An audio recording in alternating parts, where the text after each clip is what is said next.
Welcome.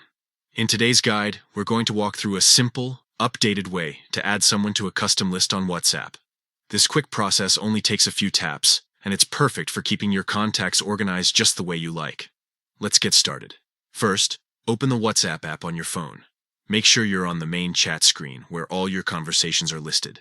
Next, look for the chat of the person you'd like to add to your custom list. Once you find it, tap and hold the chat. Holding it for just a moment will highlight the conversation and bring up a set of options. Now glance toward the top right corner of your screen. You'll see 3 vertical dots. This is the menu button. Tap on those dots, and from the options that appear, select Add to List. Once you do that, WhatsApp will display all your available custom lists. Scroll through and choose the one where you'd like this contact to be placed. This step is great for organizing people into groups like family, close friends, work, or anything that fits your preferences. After selecting the right list, tap Done to save your choice. You'll instantly have them added, and from that moment, they'll be part of your chosen custom group within WhatsApp.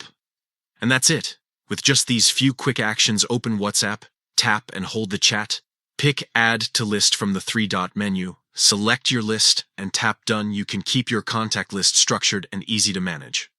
Organizing contacts like this can really change the way you use WhatsApp.